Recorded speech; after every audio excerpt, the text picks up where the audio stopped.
Everyone.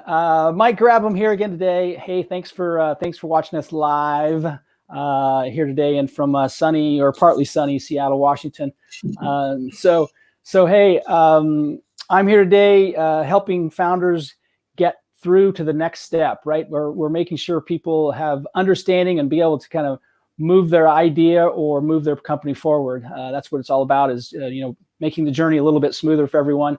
So that's what I do on a weekly basis. I have a live stream on Tuesdays and Thursdays almost every single week, sometimes on Wednesdays, but definitely at least a couple times a week I'm on live. So feel free to ask any questions, throw them in the comments below, give me a thumbs up, let me know where you're watching from. The LinkedIn Live is actually still a pretty new feature for LinkedIn.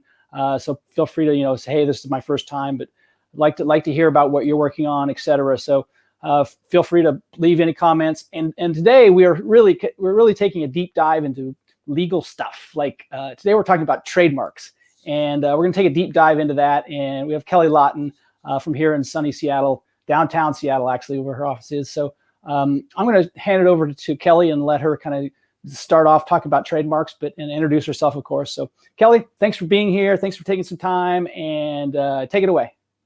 Hey, Mike. Yeah, thank you for having me. I'm excited to be here. So my name's Kelly Lawton. I'm an associate at Hughes Media Law Group. So I'm a business attorney. Work with startups, growing companies that are at the intersection of media and technology. And today that's really any companies really touching media. So we work with kind of tech, consumer products, but also services, people that are really creating these brands.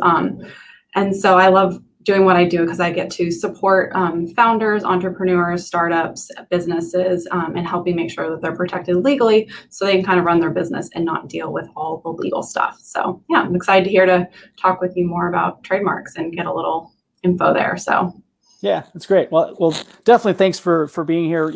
Kelly and I met at a Startup Grind event, and we were just talking about stuff that she's doing, and I said, it would be great if we took some deep dive into some legal stuff on our live show. So she said, hey, let's do it. So again, thanks for being here. But today, feel free, if you have any questions whatsoever, drop them in the comments. We will answer them live if they're when we're on, and if not, after the live is already gone and you're watching a replay, which happens a lot. Feel free to leave a comment in there, and we'll get answers to your questions. So that's really what it's all about, is getting some answers to questions. So trademarks. I mean, the trademarks. We talk about doing them, and obviously they're important. Sometimes super important. Sometimes not important at all. So talk to us, Kelly. Like, what do you think, in your opinion? Like who needs to worry about a trademark? Like let's just say, who is the person who really needs to be concerned about a trademark? I think you need to think about it when you're developing a brand and you have either a word or a logo that you're like, this is the brand, and you're putting money and you're putting time into developing that. So the brand is what consumers are going to see. That those consumers can be consumers, but those consumers can also be businesses. So if you have a brand that's really consumer facing and you're putting this money into it, that's where you want to think about, is this a trademark? Am I using it as a trademark? And is there value in doing a registration on it? Yeah, I think that's the key point there, Kelly. What you said is is there value in doing it? I mean, if you're starting to build something that you believe could be, at least has the potential to be a national brand, then it probably makes a lot of sense, right? Yeah. But if you're working on go ahead. The other thing that goes into it is we prepared some slides just to kind of give you some visual representation of what trademarks are. And so if you have a very generic term, like if you make a VR tech company and your name's VR tech, well, that's a generic name. And so even though you may be building a brand around that mark is probably not going to be eligible for trademark protection. And so there may not be any value in doing a trademark for that. But if you come up with a name, like when Xerox came up with the name Xerox, it was this made up word. Now everyone knows what Xerox means. And so those are the things that it's on the next slide, that kind of spectrum. There you go. There. So generic is kind of, it's the word that describes what it is. And so if that's your brand and that's what you really want to stick with, then a trademark registration may not actually be possible for you. But if, as I said, coming up with creative play on words, creating your own new words, that's when you really want to be like, hey, this is creative. This is something that I've created, and I want to make sure that other people can't use it. And so that's when the trademark registration is really important. Yeah, yeah, and also, Kelly, like like what's your opinion on like when they should actually start spending money? Because that's always the thing. Like, startups always have lack of resources, and so it's not like the day one you have your idea, do you go out and trademark your idea? Is that it's like, where is like, what do you what's your opinion on that? And I'll happily share mine, but what's your opinion on that? Kind of when they want to do it?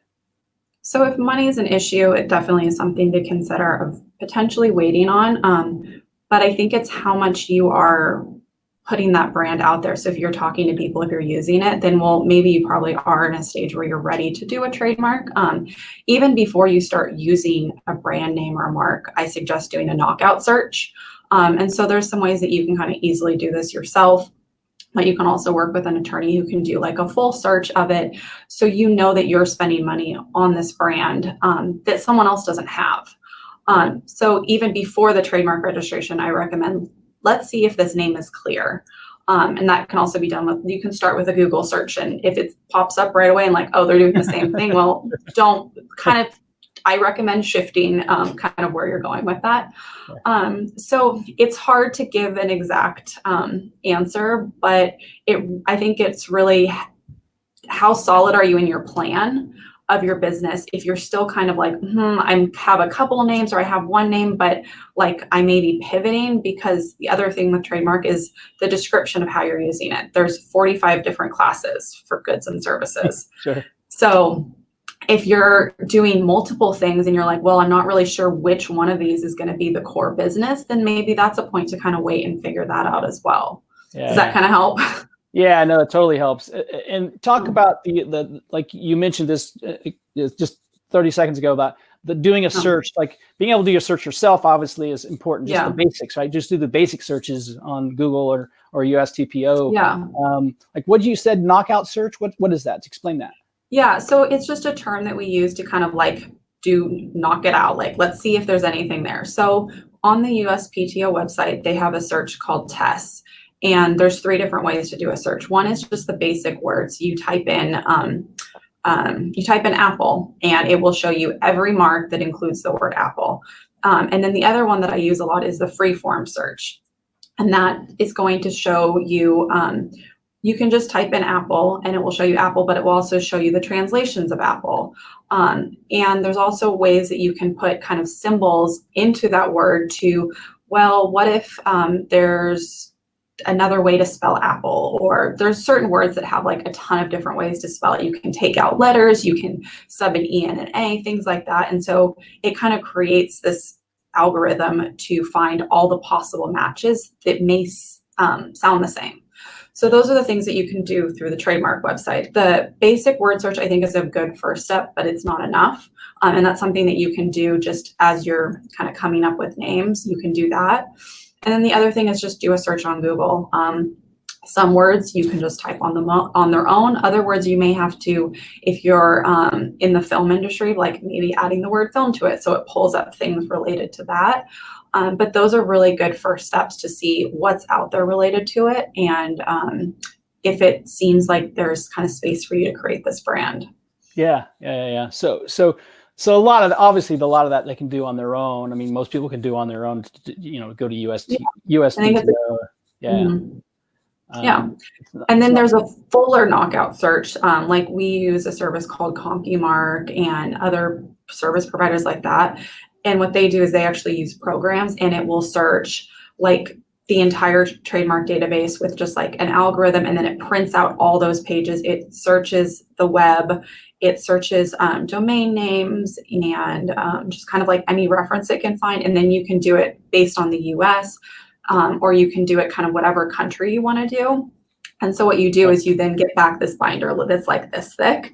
And so sure. When a company, like let's say a company gets a big investment and they're like, we haven't trademarked, but we're ready to do it. Yeah. And we want to make sure that we really are spending our money, putting our money into this brand, and we know it's secure. And so what they will order a trademark search through us, we will do that And then I will go through and look at all of the results and be like, here's the ones that I think that you should be aware of, and then kind of assess, put a risk level on them of, this is very like highly likely to make it so the trademark office is not going to register you, or these are just third parties to be aware of. And that's the other thing. It's the trademark office, but it's also third parties who may oppose your use of the mark.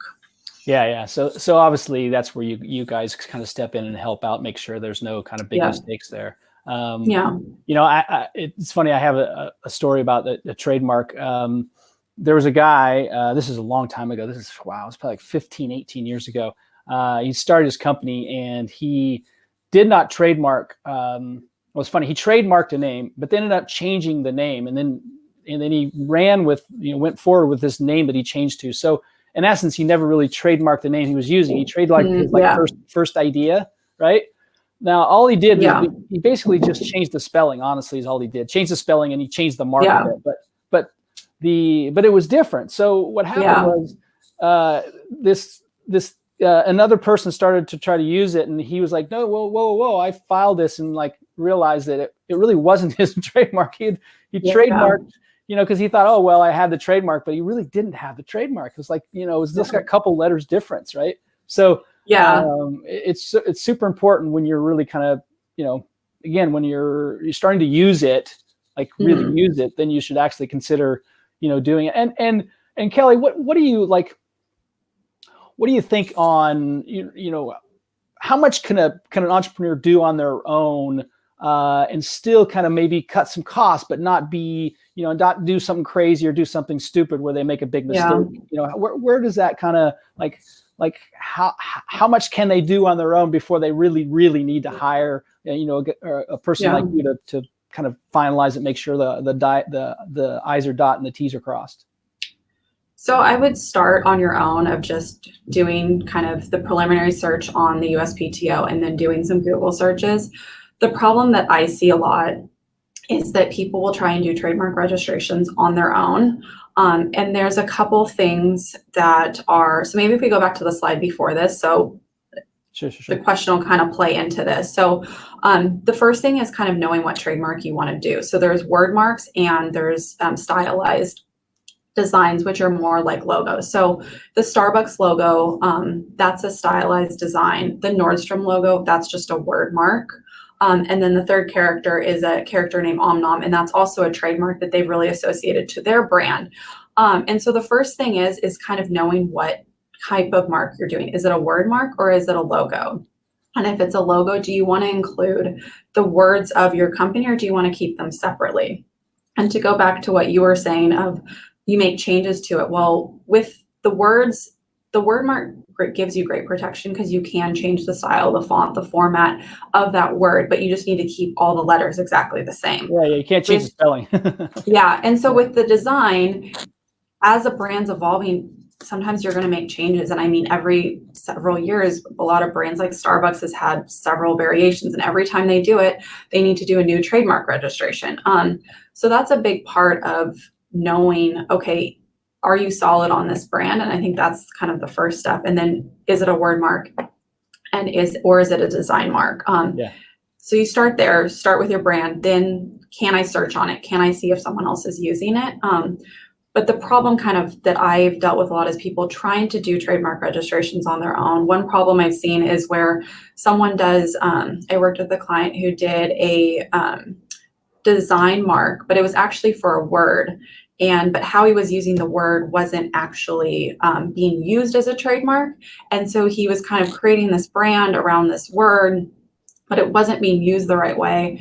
And the application is just going to have to die because the trademark office doesn't allow for amendments or revisions to the mark that you submit. And so you kind of get one shot at it with that mark. And so you want to make sure you do it right because the fees are just you're going to have to repay them. The other thing I've seen is people who do descriptions and they just kind of like, oh, this is the description that I think fits. But every word in that description can trigger it going into another class or can trigger certain things that you may not be aware of. And so I think it's a good idea to work with an attorney as soon as you're ready to do a trademark application, because most times it will actually save you money, because if you then have to either spend time, like a lot of times the trademark office submits what's called office actions. So like, oh, is this a term of art? Is this me have a meaning in another language? Can you, like, your description doesn't actually describe what we think your product is doing, and things like that. And so that's really helpful to work with an attorney through that. And so how our firm works is we do a lot of flat fee projects. So we're going to do your trademark application. We're going to work through it however long that takes. We're going to get all the materials, and we're also going to reply to an office action. But most law firms, if you do it yourself and then they need to come in, that becomes an hourly project for them to do the research and see what's happening with your application and respond. And those office actions, some of them are easy, but I mean, there's ones for kind of tech companies I worked with lately that, like, it was several pages of legal arguments and kind of proving that, no, our client deserves this mark. And so that's when it's really helpful to work with an attorney. Yeah. So you can obviously do some of the stuff like the searches and things just to get a clue, but yeah. I mean, and there's well, like you say, there's plenty of reasons to do it, because, like you say, down the road, it's actually going to save you lots of time if it's done correctly versus incorrectly. So no, I mean, what's interesting, I think, is when I talked to obviously a lot of young entrepreneurs who are, their idea isn't even public yet. They haven't even talked to the public about their idea yet, and they're already starting to spend money on trademarks. And I always kind of push back a bit. I'm like, well, wait a minute now. Do you know if even the idea is going to be any good? Like, customers do we even care about this yet? So that's one of kind of my philosophy has always been, like, validate that the idea has, some futures, has legs to it, some foundation to it before you start, going and spending money on your IP or spending money on a trademark. It just doesn't make sense for the entrepreneur, but some people are so concerned about protecting their idea because it's, it's always, everybody's idea is always the best idea, right? which is always quite funny, but So what are things, do you want to just kind of push through some of these slides, or we have like 4 or 5 of them? What do you think? Yeah. So we talked about this one and the next one, so we could kind of go on to the third that kind of, so we talked through some of this. I can just give you some more info here. So the registration process, it's done through the United States Patent and Trademark Office. Most of the applications are just done online. For an examiner to be assigned to your application, it typically takes about 3 months. And then if they have any office actions, they're going to send that to you. And then once you receive it, you have 6 months to respond. So it takes a minimum of 3 months, but it can easily take up to a year. And so it's not a fast process. Sure. Yes. Yeah. Not a fast no, nothing like copyright registrations are the same thing. It's through a government office, and they do like review it, but there's not typically office actions. They can refuse it, but I mean, I think their time is like 5 months or something. So it takes, So and then, you know what, Kelly, not sorry to interrupt, but you know what, why don't we talk just briefly about what's the difference between a copyright and a trademark? Yeah, so a copyright protects artistic, creative works of art. And you have a copyright in a work as soon as you put it in a tangible form. So you write it on a piece of paper, you create a computer code, you create a design, you have copyright in it, but the copyright registration gives you, one, the right to file a lawsuit in federal court. And it also gives you what's called statutory damages. And this is like the biggest benefit of it, is that if you have a copyright registration and someone knowingly infringes your copyright, there can be damages up to $150,000 per infringement. And so in copyright infringement cases, a lot of the times it's not really worth suing someone, because it's like, yeah, this is my creative design, but like, I don't have $100,000 of damages for this. But the copyright registration gives what's called statutory damages. And so, just because it maybe only costs me like $10 of damages, because I have that registration, the law is saying, well, I can be awarded up to $150,000 for that one infringement. Yeah. So the copyright's really protecting creative elements. The trademark is protecting brands, logos, things that people associate to your product or your service. There is overlap in copyright and trademark. And so copyright can be a great way to start getting some type of legal protection if you have like a creative logo, or like on that first slide, the green Om character. Well, that's also registered as a copyright. And so the copyright registration, the fee for that is, if you're registering it as a company, is $55. And I think the copyright registration is a much easier process. It's really just knowing, is it a visual, literary, like what type of work is it? And then who owns it? And then submitting a copy of it. Yeah. And so it's totally something you can do yourself as like a first step. And I think that may be if you're like, I really want to protect this, but I'm not really sure if this is where the brand's going to end up, that may be a great way to start. It's obviously it's at least some protection, right? At least it gets it out there. Like, hey, you had this idea at this time. I mean, that's for most people, that's probably the best way to start, just because it's super easy, pretty inexpensive. And I mean, at least, like I say, at least starts the process. So that's probably the better way to go. And now in that process, and Kelly, give us an idea of, just give me a range. I mean, you can't give me an exact cost, but like give me a range of what normally it would cost to just trademark, whatever. So the filing fee for a trademark registration is like around $275.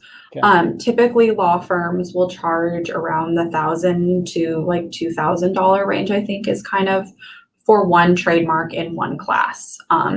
So if you have a word mark, but you also have a design mark, well, that's two different marks. Or if you have an app, but you also have content on a website, and you have a consumer product, well, that's probably three different classes. So you can be strategic with, okay, how much money do I have to spend? What is the core of my business? But it's going to start around that range. If you work with a company like LegalZoom or things like that, it's going to be cheaper. But I've had multiple clients who've worked with LegalZoom, and then they have to then pay us again because the LegalZoom process did not work.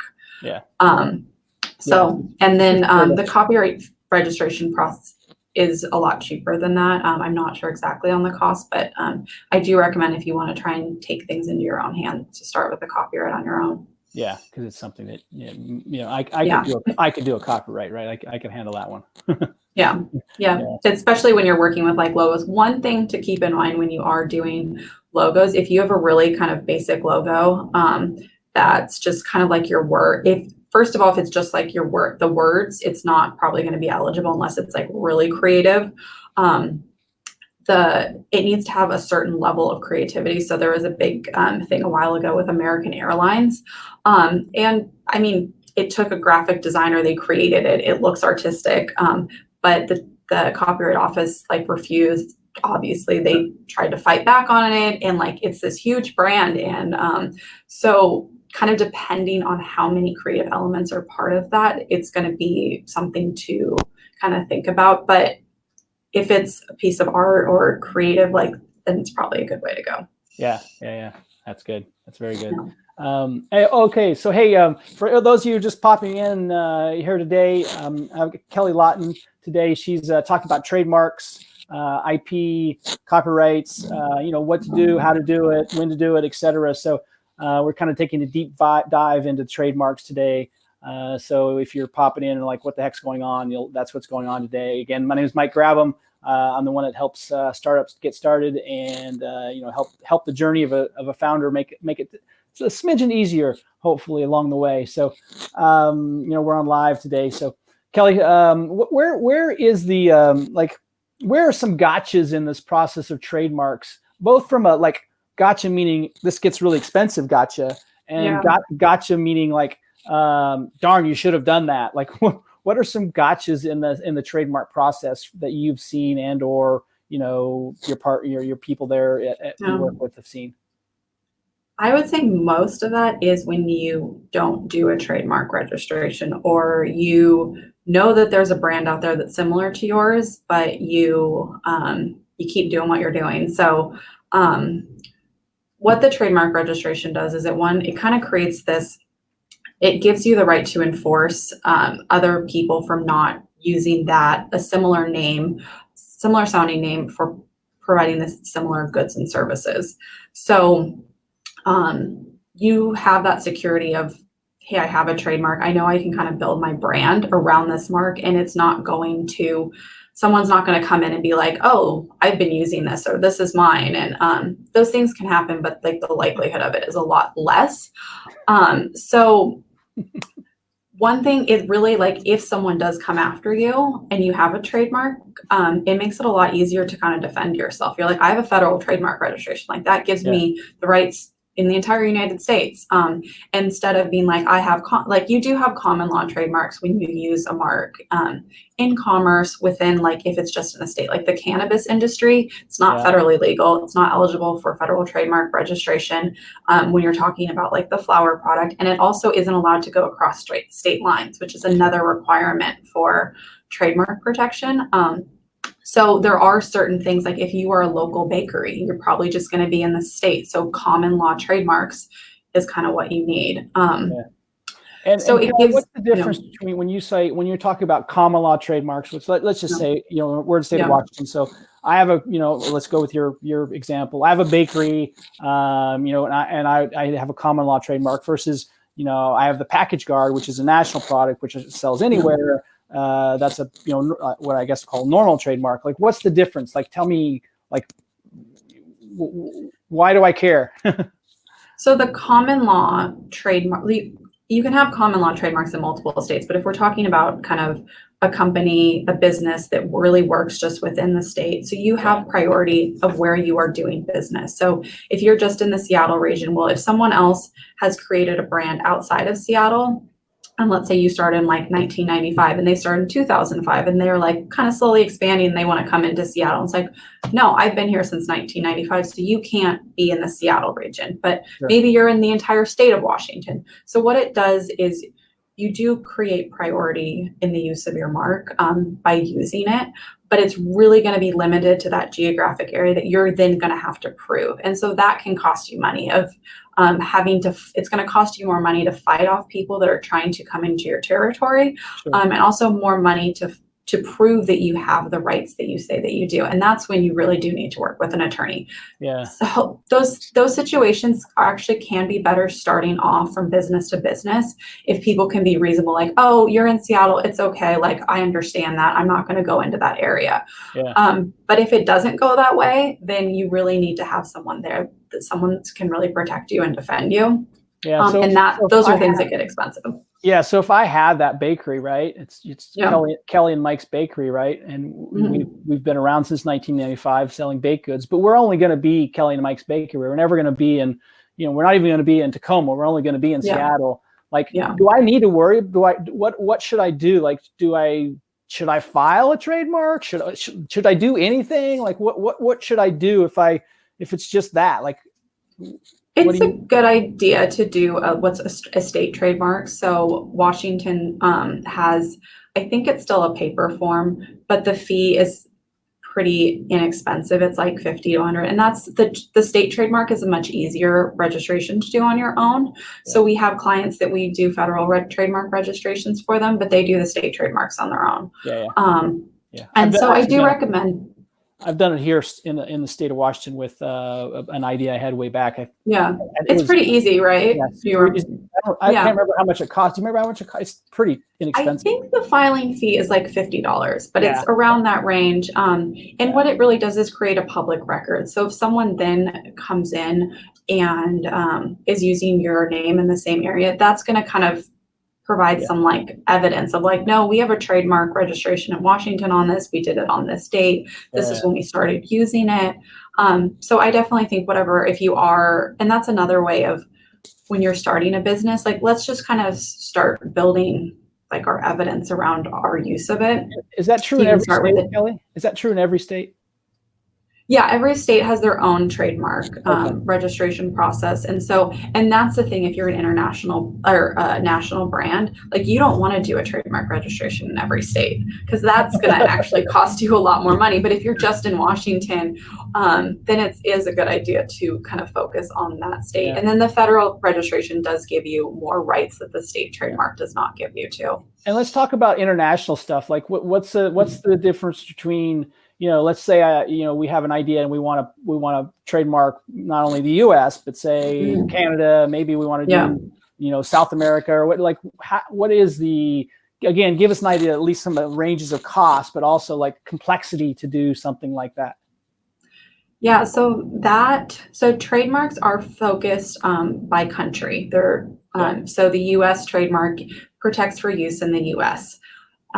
Every country has its own kind of trademark protection, and so I work with a lot of clients who also sell products in China.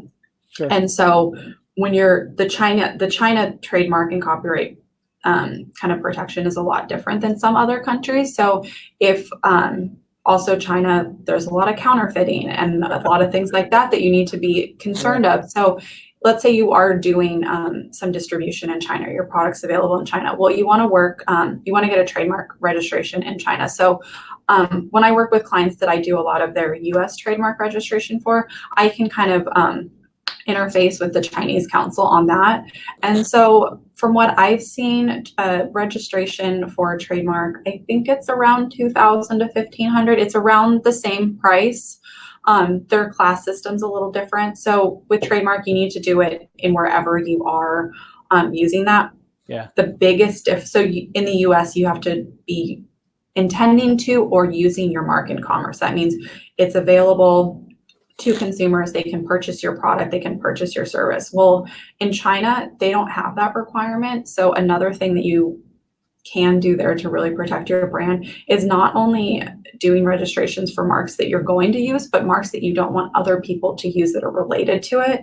And so that can kind of get messy, because if you come out with a brand in China, but you only protect part of it, well, some competitor can come and start taking kind of like the side pieces of it. And then you have to then enforce it. And that enforcement is actually more expensive than the trademark application process there. Yeah, exactly. So every country, wherever you're going to distribute, that's kind of core to your business, you want to think about that. But typically, like if we're doing one with Canada, I can't do that on my own, but I can work with a Canadian attorney to do that. And then on the you work through their office, and they And a big change that just happened with the trademark process is before a foreign attorney could file U.S. trademark applications. Well, the trademark office changed that, so you can't do that anymore. So you actually have to have a U.S. attorney file it. There's a couple of reasons they did that. One was because there's been a lot of like counterfeit applications. A lot of those are originating from China, where people were using Photoshop and saying that they were being used in commerce, and they really weren't. So the trademark office wants to kind of put that liability on the U.S. attorneys and making sure that we're checking it and we're more kind of familiar with the process. And so that's a change there. Yeah. So really, I guess the kind of the boil this down is, if you're gonna conduct business, distribute or sell your product in another country, you should take a very hard look at trademarking it in that country, and know that it's going to be different than the U.S. It's just it is. Yeah. And then something to add to that, there's what's called the Madrid Protocol, and there's a lot of countries that are part of Madrid. And so it will use your US registration as a base, and then you can select the countries that you want to apply. So China is a country that you actually want to do a registration directly with Chinese counsel for Chinese registration.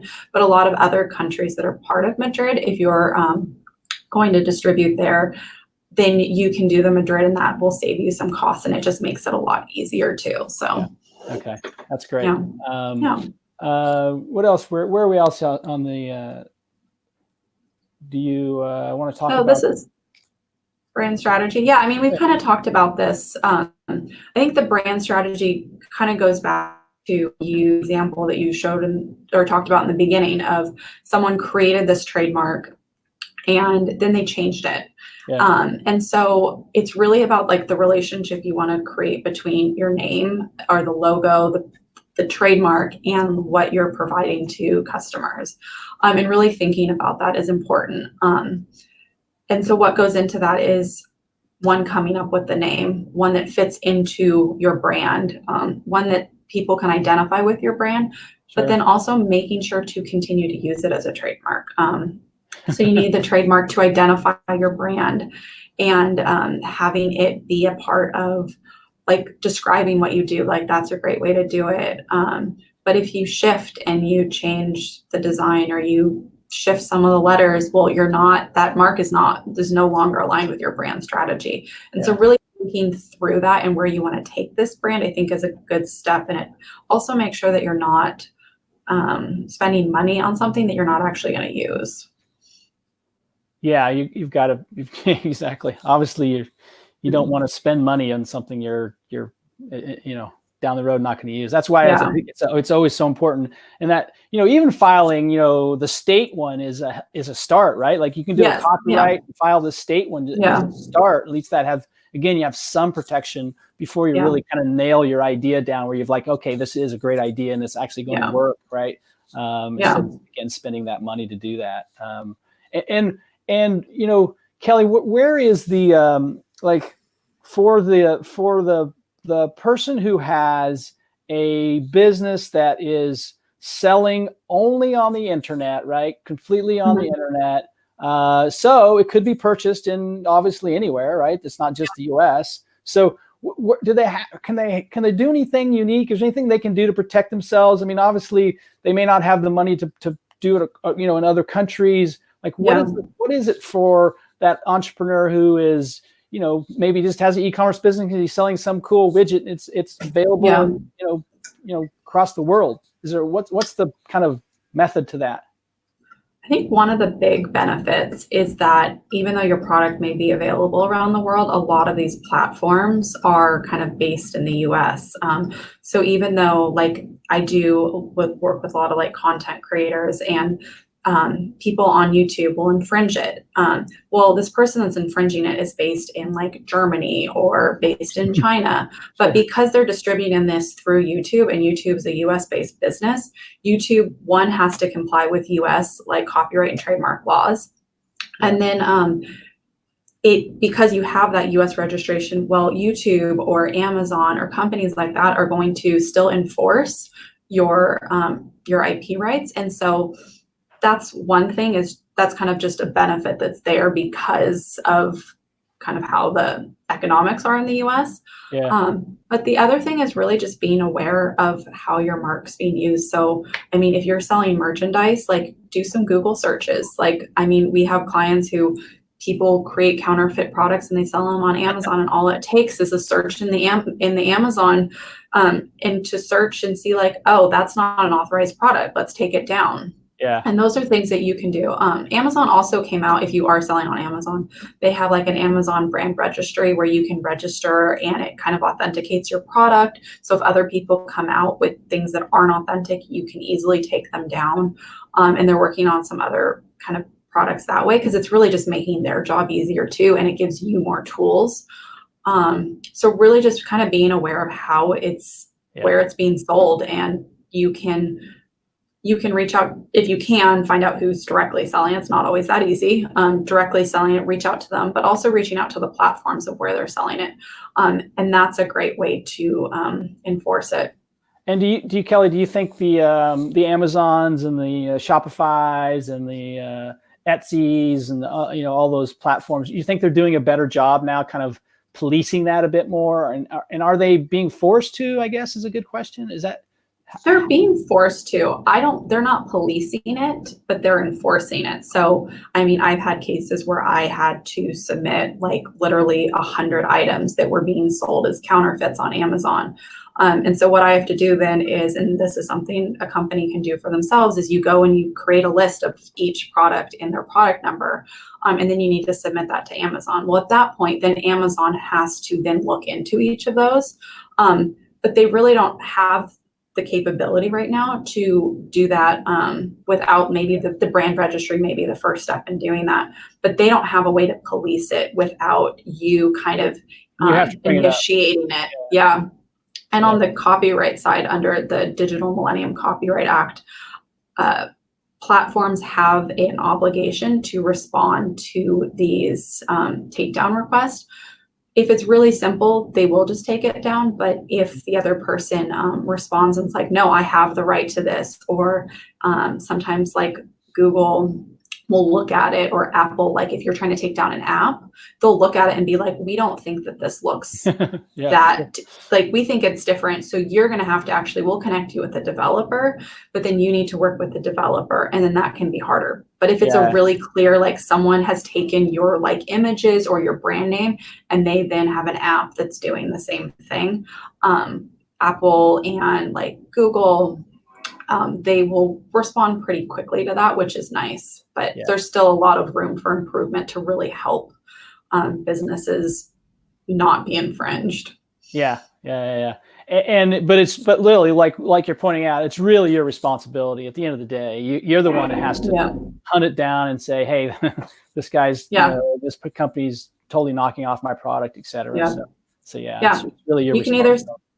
You can spend the time, or you can spend the money, and the money can be either later on when it's been happening for a while, or working with attorneys to get it taken down, or just really like you can lose your goodwill out of it. It's like you create this brand, you put money in it, you put effort into it, so consumers know who you are.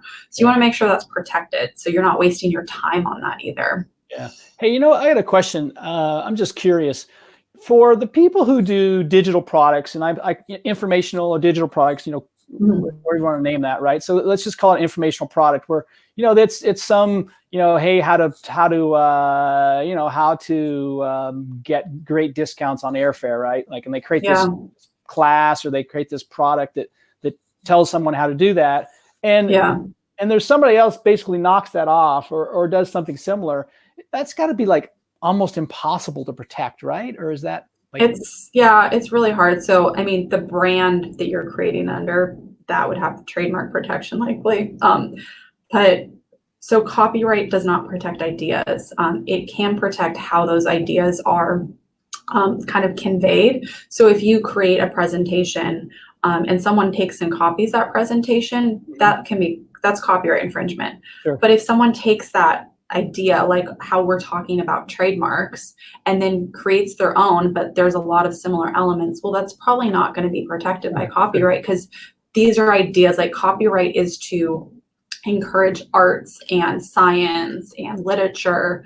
It's not to prevent people from like learning and educating and being entertained. So it's really hard. That's why creating a strong brand, like that's in getting people to like value your brand. That's where the value is. Yeah. So it's like, if I saw you'd create this cool course on, again, how to get deep discounts for airfare or something like that, right? And I saw it, I'm like, oh, that's a great idea. I think I can do that.